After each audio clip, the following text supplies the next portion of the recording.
Finally গণতান্ত্রিক উৎসবটা তাহলে আমাদের পশ্চিমবঙ্গে হয়েই গেল। হ্যালো এভরিওয়ান, আমি সোনালি চলে এসেছি নতুন একটা মিনি ব্লগ নিয়ে। তো আজ শুনবো সেই কথা ভোট নিয়ে আমি বা আমার ফ্যামিলি কি বলছে। তো চলো শুনে নাও। তো একটা কথা জিজ্ঞেস করা, তুই ভোট তো দিলি, তাহলে কাকে দিলি বলা যাবে কি? শেয়ার করা যাবে? দিলাম, তাহলে তুই কাকে দিচ্ছিস? হ্যাঁ, দিয়েছিস তো অবশ্যই। কাকে দিয়েছিস?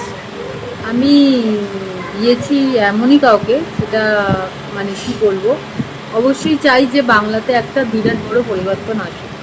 তো সেই পরিবর্তন যাতে খুব সহজেই আসতে পারে, তার জন্য যতটা সাপোর্ট করা দরকার, প্লাস একটা মেয়ে হয়ে যে সাপোর্টটা দরকার, ঠিক সেইভাবেই সাপোর্টটা করেছি। সেই সাপোর্ট করেই আমি আজকের ভোটটা দিয়েছি। একদম ঠিক। আমি এই যে ভোট দিয়ে দিয়েছি, আর অবশ্যই যে বিচার এখনো হয়নি সেই বিচারটা আমিও চাই, তাই জন্য একই কথা। এই যে তোমার একটা প্রশ্ন ছিল, তাকাও তাকাও, এদিকে তাকাও তুমি মা। তুমি যে আজকে ভোটটা দিলে, তাহলে কাকে দিলে? একটা ফুলে দিয়েছি। আচ্ছা ঠিক আছে,